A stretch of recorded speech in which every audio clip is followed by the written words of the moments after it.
अस्सलाम वालेकुम, आदाब, नमस्कार दोस्तों। उम्मीद करते हैं आप सब लोग अच्छे होंगे और अच्छे दिनों का भरपूर मज़ा लेते होंगे। अगर मेरी आवाज़ साफ आप लोगों तक पहुंच रही होगी तो कमेंट करके बता दीजिएगा, क्योंकि मुझे ऐसा लग रहा है कि कुछ प्रॉब्लम आ रही। इससे पहले मैं लाइव आने की कोशिश कर रहा था तो मेरी आवाज़ कम आ रही थी। तो मेरी अगर आवाज़ प्रॉपर आ रही है आप तक तो ज़रूर बता दीजिएगा। वैसे मैं भी चेक कर लेता हूँ अपने मोबाइल पर कि आवाज़ आ रही है या नहीं। ओके,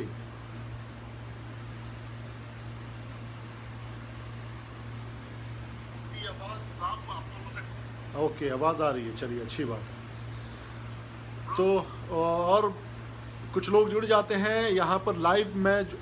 जोड़ने का भी ऑप्शन यहाँ पर ऑन कर दे रहा हूँ कि अगर कोई लाइव जुड़ना चाहेंगे तो लाइव जुड़ सकते हैं। और बात करेंगे आज अलग अलग मुद्दों पे, अलग अलग बातों पे। भारत चाइना के बॉर्डर पे जो चीज़ें चल रही हैं उसके बारे में, मीडिया में जो आप देख रहे हैं बी वाली मीडियागिरी, उसके बारे में बात करेंगे। अलग अलग मुद्दों के बारे में बात करेंगे, इलेक्शन के बारे में बात करेंगे और बहुत सारी चीज़ों पे बात करेंगे। घंटों बात होगी आज। तो जितने भी लोग अगर जुड़ना चाहते हैं लाइव जुड़ सकते हैं, अगर अपनी बात रखना चाहते हैं तो रख सकते हैं, है ना। आवाज़ कम आ रही है तो थोड़ा सा अपने मोबाइल का वॉल्यूम बढ़ा लीजिए। मेरे को लग रहा है मुझे तो ऐसा लग रहा है मेरी आवाज़ सही आ रही है। अभी मैं फिर से सुन के बताता हूँ। प्रॉब्लम आ रही, इससे पहले मैं लाइव आने की कोशिश कर रहा था तो मेरी आवाज़ कम आ रही है। सही आ रही है आवाज़ तो मेरी अगर आवाज़ प्रॉपर आ रही है आप तक तो ज़रूर बता दीजिएगा। वैसे मैं भी चेक कर लेता हूँ। आवाज़ तो प्रॉपर आ रही है भाई। तो हो सकता है कि अलग अलग लोगों को। तो दोस्तों आज बात चाइना और भारत के बीच के बॉर्डर पे जो हंगामा चल रहा है वो आप लोग देख ही रहे हैं। ये भी मामला क्या है, चाइना और बॉर्डर जो भारत के बीच का मामला है, देखिए कितना ठंडा लग रहा है ना। मतलब कि ऐसा लग रहा है कुछ हुआ ही नहीं है, कोई मामला ही नहीं है, बस छोटी मोटी छुटपुट घटनाएं इस तरीके से इसको पेश किया जा रहा है ना। मतलब आप समझ रहे हैं, मतलब मीडिया को किसी मैटर को बताना हो या दिखाना हो तो वो किस तरीके से बात को पेश करते हैं, ये बहुत मायने रखता है। देखिए, जंग होना किसी भी समस्या का समाधान नहीं है, वो बात तो सही है, लेकिन कभी कभी ज़रूरी हो जाता है जब दुश्मनों को उसकी औकात दिखानी पड़ जाती है। क्योंकि चाइना का जो मनोबल है ना बढ़ा हुआ है। चाइना क्या है ना, हठधर्मिता दिखाता है, बदमाशी कमीनापंती दिखाता है। क्योंकि इससे पहले जो उसके साथ लड़ाइयाँ हुई हैं, जंगें हुई हैं, उसमें थोड़ा सा 19-20 का फर्क पड़ा था, तो उसका जो मनोबल है ना वो चढ़ा हुआ है। और ऐसी बात नहीं कि भारत ने तरक्की नहीं करी है। भारत ने बहुत सारे मामले में, चाहे मिसाइल का मामला हो, वो सेल्फ डिपेंडेंट का मामला हो या फिर सैनिकों का मामला हो, ये अभी नहीं, भाजपा के वक्त में नहीं, उससे पहले से हमारी जो सैनिक है वो और भी मजबूत होती चली आई है। ये तो मजबूरी है, सैनिकों को अपने हाथ को बांधना पड़ता है, मजबूरी है, क्योंकि उनको राजनीति की वजह से उनके हाथ को रोकना पड़ता है। अदरवाइज अगर उनको मौका दिया जाए कुछ बोलने को या लड़ने को तो ऐसी ही बात नहीं कि हमारे देश की सैनिक जो है वो कमज़ोर है या किसी चीज़ से भी पीछे हट जाए। ये तो बेशर्म हमारी देश की मीडिया है, श्वेता सिंह जैसी दलाल मीडिया है, जो ये कहने की कोशिश कर रही है कि भैया सरकार से, मेरे सरकार से सवाल मत करो भैया, चाहे कुछ हो जाए, हम चाहे सेनाओं को गाली दें, हम चाहे अपने किसी भी चीज़ को बोल दें, लेकिन हमारे सरकार से सवाल मत कीजिएगा। ये इतने बड़े दलाल लोग हैं। मतलब ये लोग कुछ भी करने को तैयार है, अपनी इज्जत तक बेच देने को तैयार है अपनी दलाली के आगे में। सच्चाई तो यही है दोस्तों। इनको किसी एक समुदाय से ही खास नफरत है, ये बात भी सच्चाई है, ये बात भी सामने आ चुकी है। आपने देखा होगा ये अमीश देवगन का कल परसों का एक डिबेट, जिसमें चाइना के साथ जो लड़ाई चल रही है या बॉर्डर पे जो हिंसक वारदातें हो रही हैं या छुटपुट घटनाएं हो रही हैं, उसके ऊपर में ये क्या करता है। मतलब इसके डिबेट का मुद्दा क्या होता है कि चाइना का मुंहतोड़, जैसे अभी इससे पहले मैंने एक पोस्ट शेयर किया था, आपने अगर नहीं देखा होगा, उसमें बहुत अच्छी एक बात कही पत्रकार ने कि अमीश देवगन आखिर डिबेट किस पॉइंट पे रखता है, कि क्या भारत चाइना का मुंहतोड़ जवाब देगा, और उस डिबेट में बैठे हुए तमाम लोग भारतीय हैं। तो बताइए कौन ऐसा भारतीय होगा जो ये कहेगा कि चाइना को या पाकिस्तान को या किसी भी फलाना ढमकाना को हम मुंहतोड़ जवाब नहीं दे सकते हैं। कौन कहेगा ये बात, और क्यों कहेगा ये बात। ये बात सच्चाई है कि एशिया में हम लोग इतने मजबूत तो ज़रूर हैं कि किसी का भी मुंह तोड़ सकते हैं। चाइना दादागिरी दिखाता है छोटे छोटे कंट्रीज़ पर, चाहे जापान पे, फिलीपींस पे, कोरिया पे, न जाने किसके किसके पर, लेकिन भारत के ऊपर में रंगदारी करने की अगर कोशिश करेगा तो ऐसा नहीं है कि भारत कमजोर है, भारत की सेना कमजोर बिल्कुल भी नहीं है। लेकिन ये जो बैठे हुए दलाल मीडिया है ना, वो इस तरीके से बात को कर रहे हैं कि कोई तो कुछ कह दे ताकि हम तमाम लोग इसको पार्टी में बांट दें कि देखो देखो ये चाइना को मजबूत बता रहे हैं, देखो देखो ये हिंदू मुसलमान कर रहे हैं। इस तरह की चीजों पे बात करने के लिए, डिबेट करने के लिए ये जो है ना, इस तरह के दलाल मीडिया को पाल पोस के बड़ा किया जाता है। इसी बात में इसने इतनी बड़ी गंदगी फैला दी, इतना बड़ा मतलब इसने गुस्ताखी कर दी कि देखो यार, तुम किसी प्रॉफिट को, किसी पैगंबर को, किसी साधु को, किसी संत को, किसी पीर फकीर को, किसी बुजुर्ग को तुम मानते हो नहीं मानते हो, ये तुम्हारा जाति मामला है। लेकिन अगर तुम्हारे देश के अंदर में, हमारे इस देश के अंदर में करोड़ों लोग हैं जो किसी आस्था को मानते हैं, किसी संत को मानते हैं, किसी सूफी को मानते हैं, किसी वली अल्लाह को मानते हैं, वैसे को तुम्हारे मुंह से गाली देना ये साफ दिखाता है कि तुम्हारे मन में कुछ नहीं, नफरत भरा हुआ है। तुम्हें नफरत है किसी एक समाज से जो तुम उसको चिढ़ाने के लिए, उसको परेशान करने के लिए, उसको गुस्सा दिलाने के लिए तुम किसी भी हद तक जा सकते हो। और वो जब गुस्सा में आके कुछ भी बोल जाता है या उल्टा सीधा कोई बोल जाता है तो तुम ये कहते लग जाते हो कि देखो देखो देखो ये मुसलमान है, ये इसी तरीके से बदमाशी करते हैं, इसी तरीके की उल्टे सीधे बातें करते हैं, इसी तरीके से ये लड़ाई झगड़ा करते हैं। ये उंगली करके और फिर उसके बाद से उसके रिजल्ट को तुम दूसरे तरीके से मोड़ देना, ये बड़ी शर्मनाक बात है। लेकिन आज क्या हुआ कि अमीश देवगन ने माफ़ी मांगी कि ये भी जाते हैं ख्वाजा गरीब नवाज के दरगाह पर, वहाँ पर जाते हैं, माथा टेकते हैं या फिर इबादत करते हैं और गलती से इसके मुंह से निकलता है। तो खैर ऊपर वाला है, ऊपर वाला अपने वली को इज्जत देता है और हम तमाम लोग जानते हैं कि किसी के इस तरह से उल्टे सीधे बोल देने से किसी की इज्जत में कोई कमी या ज़्यादती नहीं हो जाती है। लेकिन रिस्पेक्ट करना चाहिए, चाहे कोई भी हो इंसान, एक दूसरे के आस्था की इज्जत करनी चाहिए, एक दूसरे के बुजुर्गों की इज्जत करनी चाहिए। यही भारत है, यही हिंदुस्तान की पहचान है।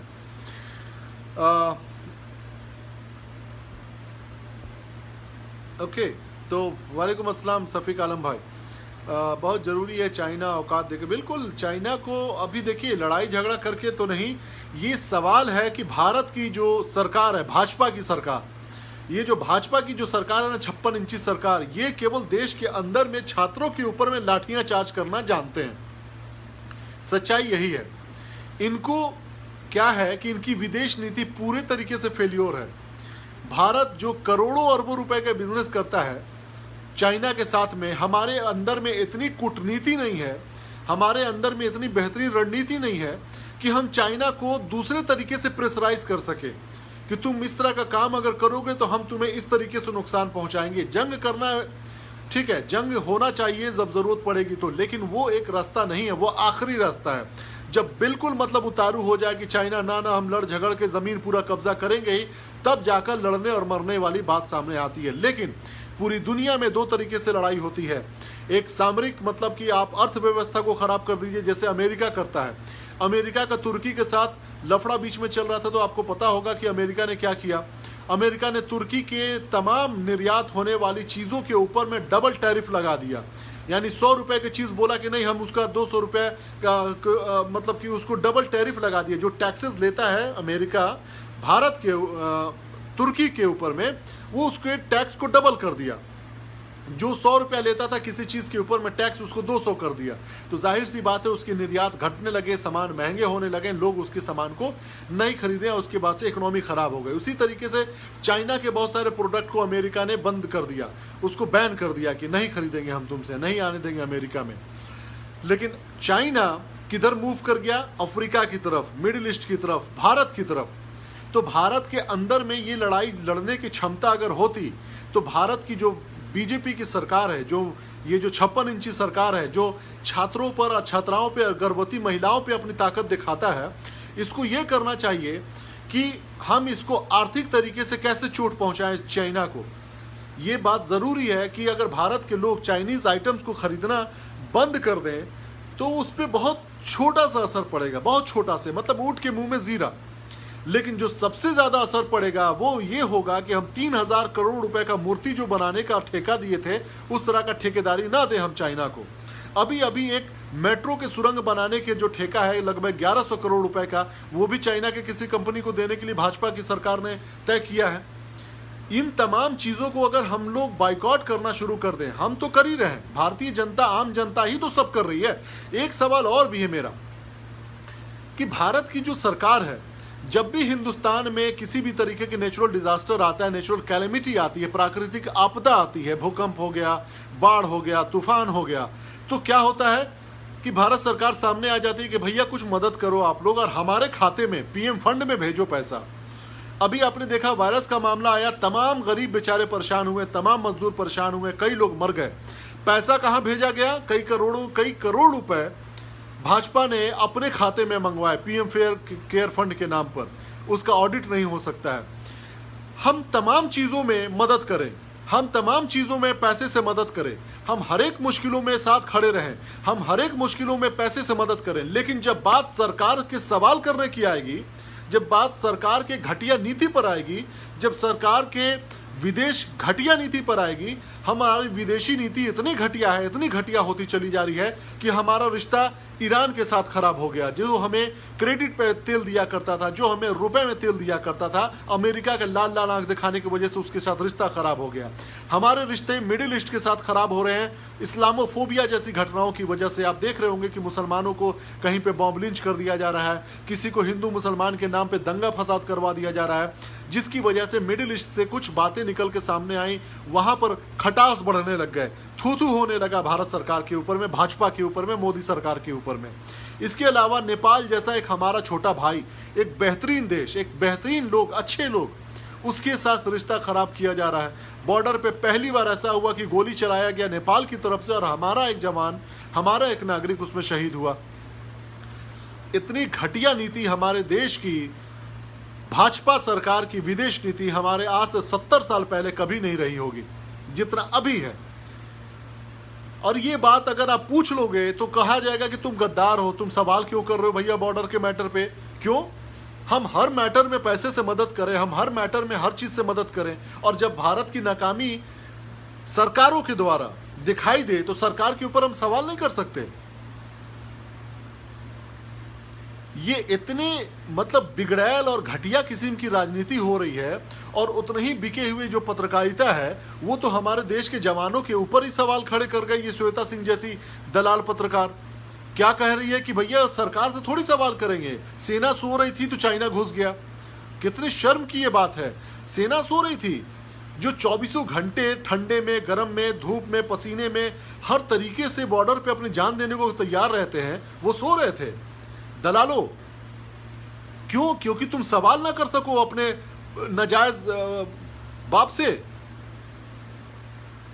बेशर्म इंसानों, तुम लोगों को शर्म आती अगर तो चुल्लू भर पानी में डूब मरते ऐसे मीडिया जो दिन रात हिंदू मुसलमान। अगर सोचो ये छुटपुट घटनाएं अगर ये किसी ऐसे मुल्क के साथ हुई रहती जो नाम के मुसलमान होते, जैसे पाकिस्तान है ना, खुल के मैं बोलता हूं, जैसे पाकिस्तान के साथ अगर ऐसा हुआ रहता तो आज ये बिहार का जो इलेक्शन होता ना, इसको हिंदू मुसलमान कर दिया गया होता। ये टीवी डिबेट पे बैठकर भारत के मुसलमानों पे टारगेट किया जाता, ये टीवी डिबेट पे बैठकर हिंदू मुसलमान किया जाता। ये जो खासकर रिपब्लिक भारत चैनल है, ये आज तक है, ये जी न्यूज है, ये इतने बड़े दोगले होते हैं। लेकिन ये बेशर्मों को आज तक समझ में नहीं आया कि भारत की आज़ादी के 70 साल हो गए, भारत के नागरिकों पर शक करना छोड़ दो। हम तो कह रहे हैं कि हमें बंदूक दो ना, कम से कम 10 तो चीनियों को मार ही देंगे, पक्की बात है ये, और ये कोई मजाक की बात नहीं है। हम तो बिहार के रहने वाले हैं, बगल का ही हमारा बॉर्डर है, चाइना हो या नेपाल हो, ज़्यादा देर भी नहीं लगेगा पहुंचने में। कम से कम 10 को तो मार ही सकते हैं। अगर ज़रूरत पड़ी तो हमारे देश की सेना की कमी नहीं है, हमारे देश की सेना को किसी चीज़ की कमी नहीं है, उनको सिर्फ एक इजाज़त की ज़रूरत है, इस सिर्फ एक इजाज़त की। लेकिन हमारे देश के सैनिक हर तरीके के लिए सक्षम है। लेकिन अगर ज़रूरत पड़ गई आम जनता की तो हमें रखो सामने, कोई फ़र्क नहीं पड़ता है, कोई दिक्कत की बात नहीं है। बिल्कुल फखरुद्दीन अंसारी भाई, जब सर्जिकल स्ट्राइक होगा तो आके भारत सरकार, हाँ सर्जिकल स्ट्राइक किए भैया, किधर किए हैं? तो भारत सरकार, भाजपा की सरकार, मोदी जी, है ना। बाप रे बाप, मतलब कि इतना प्रचार प्रसार, इतना घटिया। कम से कम इस मुद्दे पे तो आइए, साथ लड़िए, कोई दिक्कत नहीं है। हम हम सब साथ हैं, बोल तो रहे हैं, हर तरीके से साथ हैं। चाहे आपको पैसे से मदद की ज़रूरत हो, चाहे आपको आर्थिक या मतलब फिजिकली वहाँ पर रहने की ज़रूरत है, बॉर्डर पे जाने की ज़रूरत है, ब्लड की ज़रूरत है, हर तरीके से हम साथ हैं। कीजिए कार्रवाई।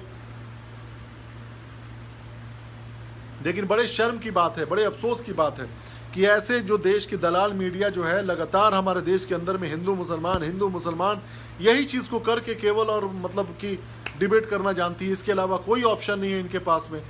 और आपने देखा है किस तरीके से ये दलाल जो अमीश देवगन है, इसने अपनी बेशर्मी की सारी हदें पार कर दी थी